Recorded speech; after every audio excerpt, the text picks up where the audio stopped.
원일이TV 127번째 이야기입니다. 성추행 혐의로 피소된 박원순 서울시장이 결국 숨진 채 발견됐습니다. 이유 여하를 떠나서 비극적 상황 안타깝습니다. 경찰은 박 시장이 스스로 극단적 선택을 한 걸로 보던데 전직 비서의 성추행 고소, 즉 미투 고발이 원인으로 추정이 됩니다. 박 시장이 사망했기 때문에 비서의 성추행 고소 사건은 공소권 없음으로 종결 처리되겠죠. 안희정 전 충남도지사, 오거돈 전 부산시장에 이어서 박원순 서울시장까지 더불어민주당 출신 광역단체장들이 정치 무대에서 이렇게 사라지게 됐습니다. 아이러니는 박원순 시장이요, 대한민국 1호 미투 변호사란 사실입니다. 27년 전인 1993년 서울대 조교 성희롱 사건이 있었습니다. 대한민국 1호 미투 사건으로 기록된 사건이에요. 서울대 중앙도서관 통로에 6장짜리 실명 대자보가 걸리면서 사건이 불거졌습니다. 인터넷이나 SNS가 없던 시절이라 대자보가 그 역할을 했던 때입니다. 성희롱 사건의 피해자는 서울대 화학과 조교였는데 담당 교수를 지목했습니다. 실명으로.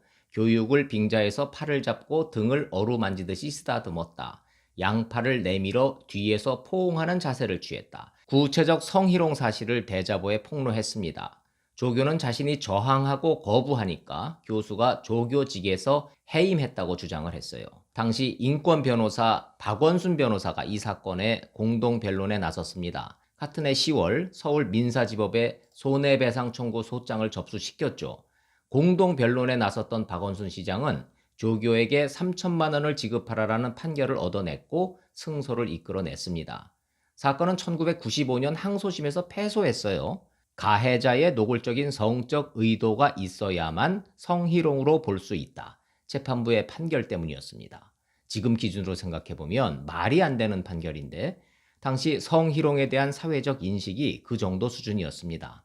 1999년 대법원이 2심 판결을 파기환송했죠. 교수가 조교에게 500만 원을 지급하라. 최종 판결로 사건은 종결이 됐습니다. 이 사건은 현재 진행되는 대한민국 미투 운동의 초석으로 평가받고 있는 사건이에요. 박원순 시장은 그런 사람이었습니다. 그런데 본인이 미투로 생을 마감하고 정치 생명을 끝냈으니 이런 아이러니가 또 있을까 싶습니다.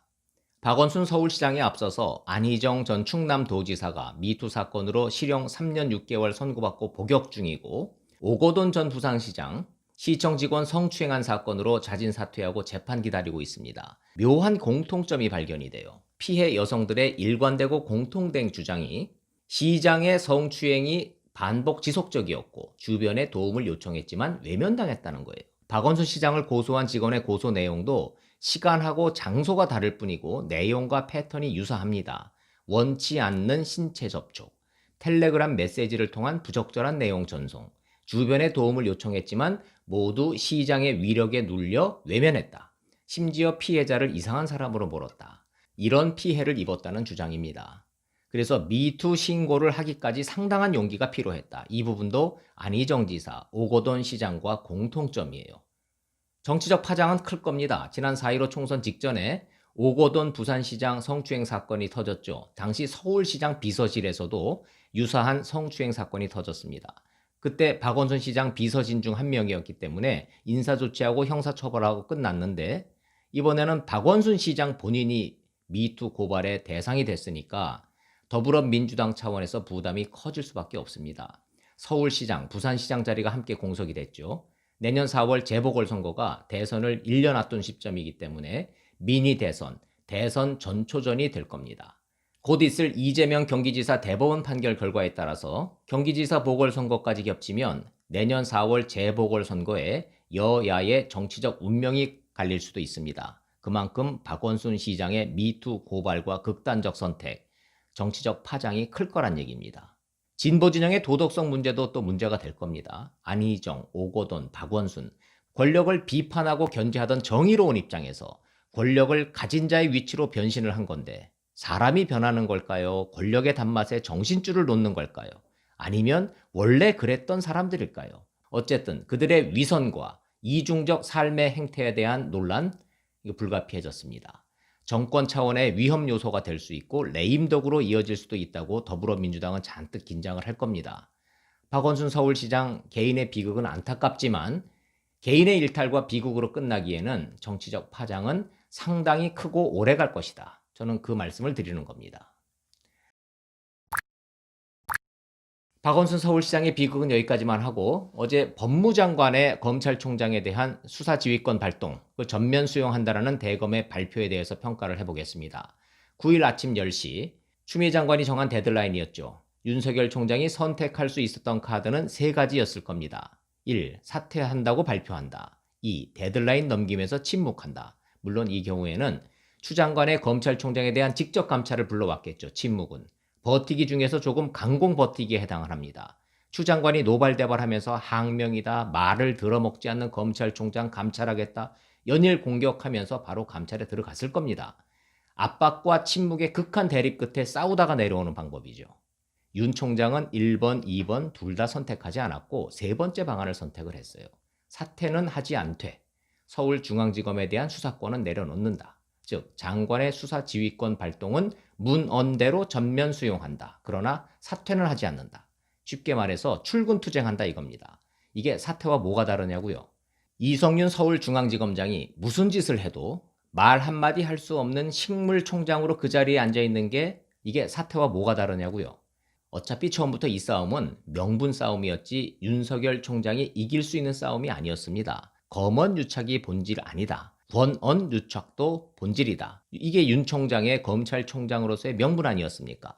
공정한 수사가 명분 아니었냐 이겁니다. 힘에 밀려서 수사권은 박탈당하지만 이 명분을 지킬 때까지 지키다가 내려온다. 지금 사퇴하면 이 명분조차 지킬 수 없는 겁니다.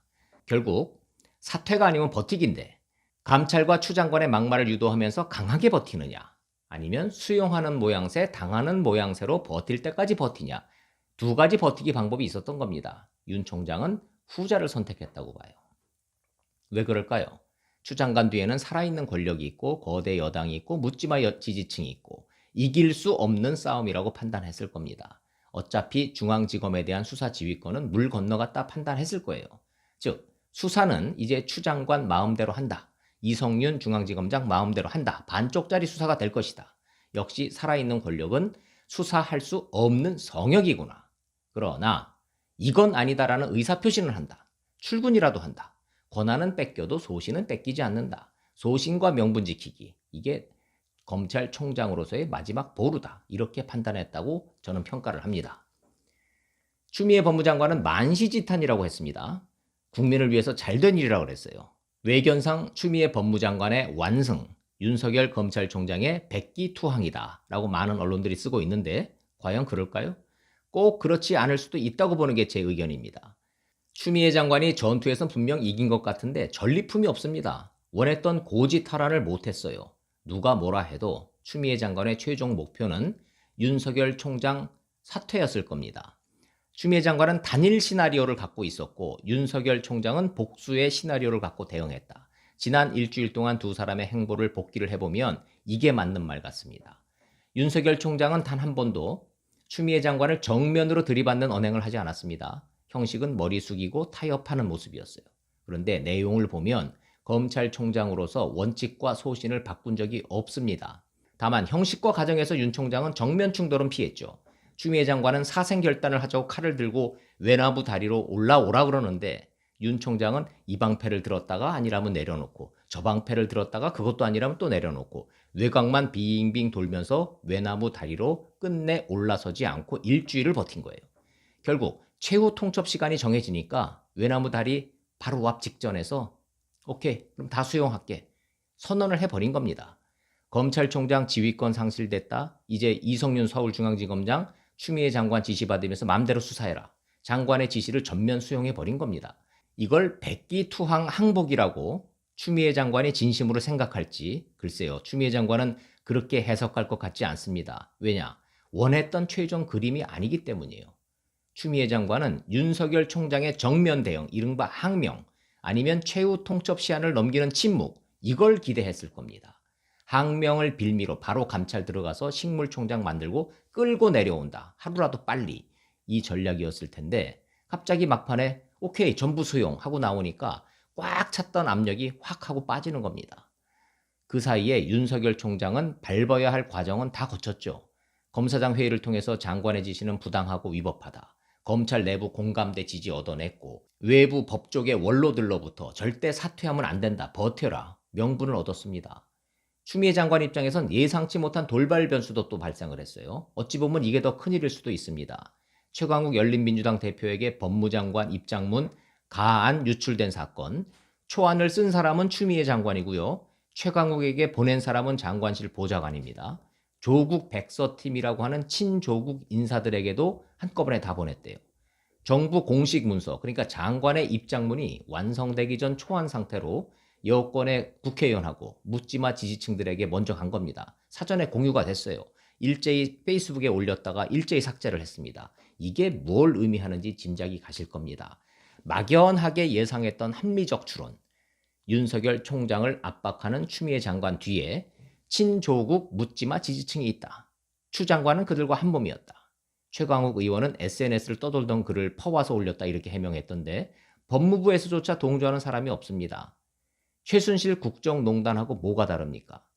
자격 없는 사람과 국정을 공유했던 게 국정농단이었어요. 최순실이 뭔데 대통령 원고를 미리 보고 손을 댑니까? 여기에 국민적 분노가 폭발을 했던 겁니다. 이번 추미애 장관의 문건 유출, 최강욱과 조국 백서팀으로 흘러나갔다? 장관과 민간인이 공무상 비밀을 이렇게 공유해도 되는 거냐? 여권의 국회의원이 법무부를 실시간으로 들여다보는 거냐?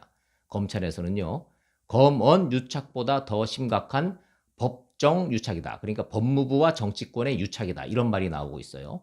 비선 실세 등장한 제2의 국정농단이다. 이런 말도 나오고 있습니다. 과거 민주당이 야당 시절이었다면 국정조사하자, 특검하자 난리가 났을 텐데 미래통합당 야당이 지리멸멸하니까 어떻게 될지는 모르겠습니다. 분명한 건 이건 추미애 장관이 전혀 예상치 못했던 유탄 맞은 거다. 이 말은 맞을 거예요. 향후 정치적으로 어떤 후폭풍을 불러올지도 예측하기 힘듭니다.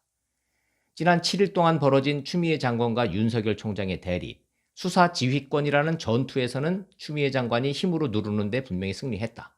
그런데 목표였던 윤석열 총장 사퇴시키기, 이 목표는 오히려 역행했을 수도 있다.